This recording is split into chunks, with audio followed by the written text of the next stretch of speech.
Radhe Radhe everyone. आज मैं आपको जो मैसेज देने जा रही हूँ ये निधि वन का मैसेज दे रही हूँ। निधि वन में कहते हैं रात को जो भी चले जाए वो अंधा हो जाएगा, बहरा हो जाएगा, गूंगा हो जाएगा, वो सुन नहीं पाएगा, देख नहीं पाएगा, ठीक है, और बोल नहीं पाएगा कुछ, है ना।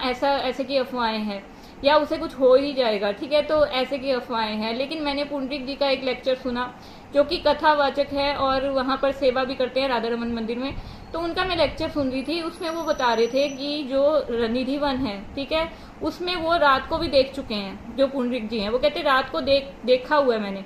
और वो कहते हैं उसमें रात को अगर कोई देख भी ले तो उसे जगत माता और जगत पिता दिख जाते हैं। और जिसे जगत माता और जगत पिता दिख जाते हैं उसे फिर और कुछ सूझता ही नहीं है। जैसे एक छोटे बच्चा है, उसको अपनी माँ की गोद में माँ ही सूझेगी या पिता सूझेंगे, और कोई नहीं सूझता, ठीक है। वैसे ही जो जगत माता और पिता के गोद में चले जाता है उसे फिर जगत माता और पिता ही सूझते हैं, ठीक है। वो अंधा हो जाता है कि मतलब ये नहीं कि संसारिक अंधा हो जाता है, उसे दिखता तो सब कुछ है पर वो देखना क्या चाहता है, सिर्फ भगवान की चीजें। वो हर जगह हर चीज में भगवान को ही देखता है, तो वो अंधा हो जाता है, मतलब संसार की चीजों के लिए अंधा हो जाता है। वो गूंगा हो जाता है, मतलब संसार की चीजों के लिए गूंगा हो जाता है। वो बहरा हो जाता है तो संसार की चीजों के लिए बहरा हो जाता है, क्योंकि हर चीज में उसके अब भगवान आ गए हैं और वो हर चीज में भगवान को ही लेके आता है। चाहे वो बात करने की बात हो या सुनने में भी भगवान के बारे में सुनेगा, और कुछ भी काम करना हो वो भगवान के लिए ही करेगा।